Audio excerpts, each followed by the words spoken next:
അസ്സലാമു അലൈക്കും വറഹ്മത്തുള്ളാ. നൂറെ മദീന സ്വലാത്തു മജ്ലിസ് നടത്തുന്ന തഴവ മുഹമ്മദ് ഉവൈസ് അസ്ഹരിയാണ് സംസാരിക്കുന്നത്. കഴിഞ്ഞ ഒരു മാസക്കാലമായി സോഷ്യൽ മീഡിയയിൽ എൻ്റെ വിഷയവുമായി ബന്ധപ്പെട്ട് ഒരുപാട് ചർച്ചകൾ നടക്കുന്നതായി അറിയാൻ സാധിച്ചു. എനിക്ക് ആ വിഷയവുമായി ബന്ധപ്പെട്ട് പറയാനുള്ളത്, കഴിഞ്ഞ ഒരു മാസക്കാലമായി ശാരീരികമായും മാനസികമായും പലവിധ രോഗത്തിലും സിഹറിലും കണ്ണേറിലും പെട്ട് വളരെ ബുദ്ധിമുട്ടിലായി ചികിത്സയിലായിരുന്നു. പെട്ടെന്ന് കണ്ണേറ് സംഭവിക്കുകയും സിഹർ സംഭവിക്കുകയും ഉണ്ടായി. അങ്ങനെ പലവിധ ബുദ്ധിമുട്ടുകളും ഉണ്ടായി. മൈൻഡൊന്ന് മാറിപ്പോയി. പല രീതിയിലുള്ള സംസാരങ്ങൾ സംസാരിച്ചു. എൻ്റെ സംസാരത്തിലും എൻ്റെ പ്രവൃത്തിയിലും അതുപോലെ തന്നെ സോഷ്യൽ മീഡിയയിൽ വന്നിരിക്കുന്നതായ വീഡിയോയിലൊക്കെ പലരുടെയും മനസ്സുകളിൽ തെറ്റിദ്ധാരണ ഉണ്ടാവുന്ന രീതിയിലുള്ള സംസാരങ്ങൾ വന്നിട്ടുണ്ട്. പലരും വിഷമിക്കുന്ന രീതിയിലുള്ള വോയിസുകളുണ്ട്. നിങ്ങൾക്ക് മുഅ്മിനീങ്ങളായ മനുഷ്യർക്ക് ഏതെങ്കിലും രീതിയിൽ സംശയമുണ്ടാവുന്ന, വിഷമമുണ്ടാവുന്ന ഏതെങ്കിലും ഒരു പ്രവൃത്തി അല്ലെങ്കിൽ എന്നിൽ നിന്ന് നിങ്ങൾക്ക് തോന്നിയിട്ടുണ്ടെങ്കിൽ എല്ലാവരോടും ഞാൻ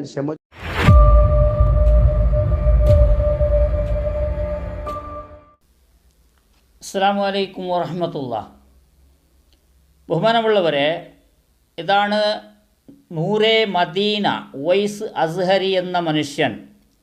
എന്തോ ആവേശത്തിൽ ബഹുമാനപ്പെട്ട എ പി ഉസ്താദിനെ തെറി പറഞ്ഞതും അവിടുത്തെ സമസ്തക്കാരെ എല്ലാവരെയും കൂട്ടത്തോടെ തെറി പറഞ്ഞതും മുത്തുനബിയെ കണ്ടു എന്ന് പറഞ്ഞ് കള്ളക്കഥ പറഞ്ഞതും ഇദ്ദേഹമാണ്. ഇദ്ദേഹത്തിൻ്റെ ഇപ്പോൾ അസുഖമൊന്നുമില്ല.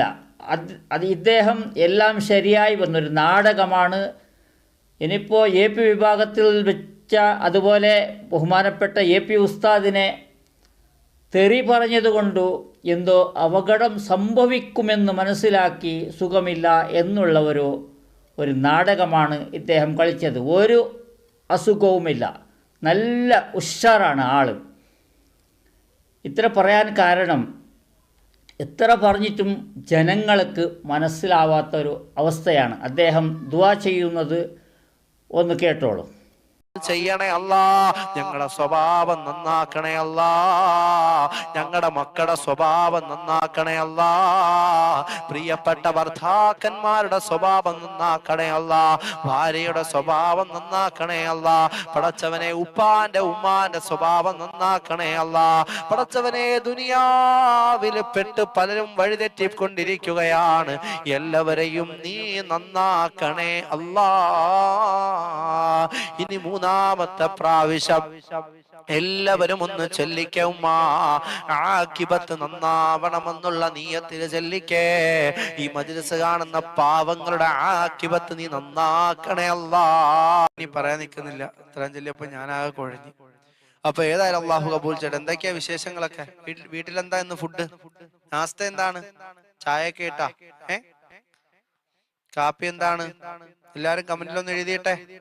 ദോശയും സാമ്പാറും ആണോ? പുട്ടും കടലയൊക്കെയാണ് അല്ലേ? അൽഹംദുലില്ലാ. വീട്ടിലുണ്ടാക്കുന്ന ഭക്ഷണത്തിലൊക്കെ അള്ളാഹു ബർക്കത്ത് ചെയ്യട്ടെ. എന്താണെന്ന് ഫുഡ്? എല്ലാരും എഴുതിയിട്. ചെയ്യുന്ന ഒരു പാചകം ചെയ്യുന്ന അതിൽ അള്ളാഹു ബർക്കത്ത് ചെയ്യുമാറാട്ടെ ഇൻഷാ അല്ലാഹ്. നല്ല നല്ല ഭക്ഷണമൊക്കെ ഉണ്ടാക്കി ഭർത്താക്കന്മാർക്കും മക്കളുമാർക്കൊക്കെ ഉണ്ടാക്കി കൊടുക്കണം ഉമ്മമാര്, കേട്ടോ ഇൻഷാ അല്ലാഹ്. അൽഹംദുലില്ലാ. അള്ളാഹു റാഹത്ത് നൽകട്ടെ, ബർക്കത്ത് ചെയ്യട്ടെ. ഇപ്പൊ എല്ലാവർക്കും സുഖമാണല്ലോ, സന്തോഷമാണല്ലോ. അപ്പൊ ഞാൻ നിർത്തിയേക്കട്ടെ. ഇനി ഇൻഷാ അല്ലാഹ് ഒരുപാടൊന്നും ഞാൻ പറഞ്ഞിരിക്കുന്നില്ല. അപ്പൊ ഏതായാലും ഇൻഷാ അല്ലാഹ് ഞാൻ അങ്ങ് നിർത്താണ്. ബഹുമാനമുള്ളവരെ, ഇതാണ് അദ്ദേഹം ഓൺലൈനിൽ വെച്ച് ദുആ ചെയ്യുന്നത്. എല്ലാവരും വിശ്വസിക്കുന്നു. ഇത്രയെല്ലാം ആയിട്ടും അദ്ദേഹത്തിന് നാടകത്തിന് മനസ്സിലാക്കാതെ, ഇദ്ദേഹം മാത്രമല്ല ഒരുപാട് ആൾക്കാർ ഇത് തന്നെയാണ്, തട്ടിപ്പാണ് പണി. എല്ലാവർക്കും ഈ മജ്ലിസിൻ്റെ പേരിൽ ഇവർക്ക് ജോലി ചെയ്യാതെ ജീവിക്കാനുള്ള ഒരു സംഗതിയാണ് ഇവർ ഉണ്ടാക്കുന്നത്.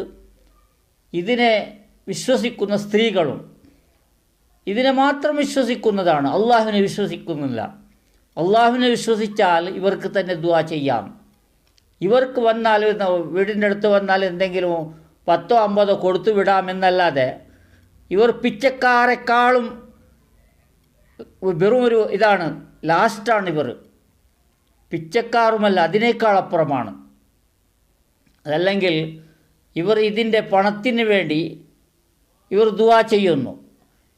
ഇതിവർ പണമുണ്ടാക്കാൻ വേണ്ടി ഓൺലൈനിൽ യൂട്യൂബിൻ്റെ വരുമാനം പറ്റാൻ വേണ്ടി എന്ന് മനസ്സിലാക്കാതെ എല്ലാം ഇവരോട് ഏൽപ്പിക്കുന്നു. ഇവരോട് ഏൽപ്പിക്കുന്നത് മാത്രമാണ്. അള്ളാഹുവിനോട് ഇവർ പ്രാർത്ഥിക്കുന്നുമില്ല, ദുആ ചെയ്യുന്നുമില്ല, അതിൻ്റെ നടപടിക്ക് പോകുന്നുമില്ല. എന്താണ് ചെയ്യേണ്ടത് അതുപോലും ഇവർക്കറിയില്ല. ഇത് പറയാൻ കാരണം ഇവിടെ ഒരു കമൻറ്റ് നിങ്ങൾക്ക് കാണാം. ആ കമൻറ്റ് നോക്കുക.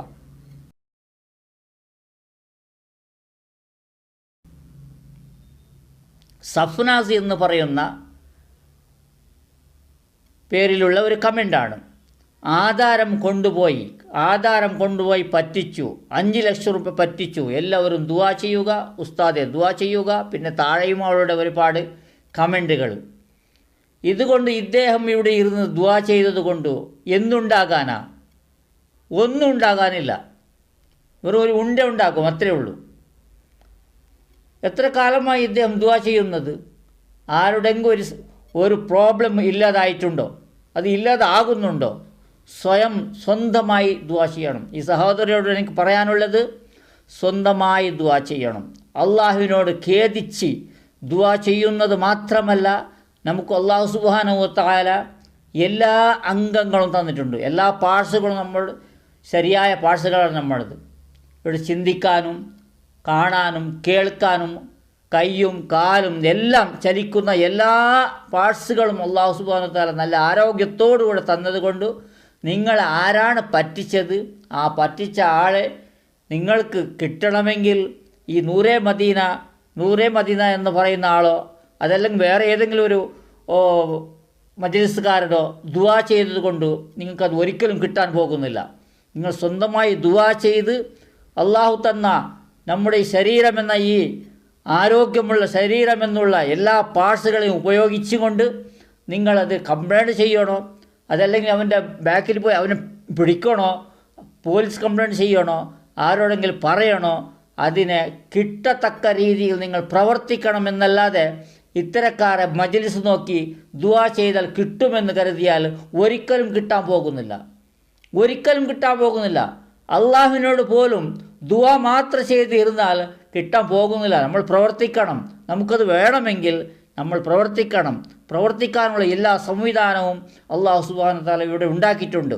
ഇവിടെ ഇവർ കഞ്ഞി കുടിക്കാൻ വേണ്ടി, അതുപോലെ വണ്ടി മേടിക്കാൻ വേണ്ടി, സമയത്തിൻ്റെ അന്നത്തിന് വേണ്ടിയാണ് ഇവർ ഓൺലൈനിൽ വന്ന് പറയുന്നത്. ദീനിനെ വിറ്റും കൊണ്ട് തസ്ബീ അതുപോലെ സ്വലാത്ത് എല്ലാം വിറ്റും കൊണ്ട് അവർക്ക് കിട്ടുന്നത് ഓൺലൈൻ ഇൻകമുകളാണ്, യൂട്യൂബ് ഇൻകമുകളാണ്. അതിനു വേണ്ടിയാണ് ഇത്രയും ഇവർ അസുഖമില്ല എന്ന് പറഞ്ഞാലും അവിടെയും അവർക്ക് വ്യൂസ് കിട്ടുന്നു, അതിനും കിട്ടുന്നു, എല്ലാം സമ്പാദ്യമാണ്. അപ്പോൾ ചില ആൾക്കാർ ചോദിക്കാറുണ്ട് നിങ്ങൾക്ക് കിട്ടുന്നില്ലേ എന്ന്. നമുക്കും കിട്ടുന്നു. ആരാണ് പറഞ്ഞത് കിട്ടുന്നില്ല എന്ന്? എല്ലാവർക്കും കിട്ടുന്നു. എങ്കിലും ദീനിനെ വിറ്റ് ജീവിക്കുന്ന ഗതി ആർക്കും വരരുതേ എന്ന് പ്രാർത്ഥിക്കുകയാണ്. നമ്മൾ ദീനിനെ വിൽക്കുകയല്ല, അടുക്കലേക്ക് പോകരുത്, ഇത്തര കാര്യങ്ങൾ വിശ്വസിക്കരുത്. അള്ളാഹുവിനെ മാത്രം വിശ്വസിച്ച് നിങ്ങൾ ദുആ ചെയ്തുകൊണ്ട് അള്ളാഹുവിനെ ഇബാദത്ത് എടുത്തുകൊണ്ട് ജീവിക്കണം. ഇത്ര പറ്റിക്കുന്ന ആൾക്കാർ എന്തെല്ലാം വെളിവില്ലാതെ പോലെ അലറുന്നതും പറയുന്നതും ആരെങ്കിലും കുറ്റം പറയുന്നതും ബഹുമാനമുള്ളവരെയും AP ഉസ്താദിനെ പോലും വിടാതെ ഇദ്ദേഹം പറയണമെങ്കിൽ ഇദ്ദേഹത്തിന് ബോധമില്ലാതെയല്ല, അതുകൊണ്ടും പണം ഉണ്ടാക്കാൻ ശ്രമിച്ചത്. AP ഉസ്താദിനെ പറഞ്ഞാൽ കൂടുതലാണ് വ്യൂസ് വരുന്നത്. എല്ലാവർക്കും വരുന്നു. AP ഉസ്താദിനെ പറഞ്ഞാൽ കൂടുതൽ കിട്ടുമെന്ന് ഇദ്ദേഹം ആഗ്രഹിച്ച് പറഞ്ഞതാണ്. അതുകൊണ്ട് ഇത്തരക്കാരോട് നിങ്ങൾ ദുആ ചെയ്യാൻ പറഞ്ഞതുകൊണ്ട് നിങ്ങളുടെ ആധാരം കിട്ടാനും പോകുന്നില്ല, നിങ്ങളെ പണം കിട്ടാനും പോകുന്നില്ല. അതുകൊണ്ട് അല്ലാഹു സുബ്ഹാനഹു വ തആല നിങ്ങൾക്ക് എല്ലാ കാര്യത്തിലും സഹകരിക്കണമെങ്കിൽ നിങ്ങൾ പ്രവർത്തിക്കണം, ദുആ ചെയ്യണം. അത്രേ ഉള്ളൂ. ഇൻഷാ അല്ലാഹ്. അസ്സലാമു അലൈക്കും വറഹ്മത്തുള്ളാഹി.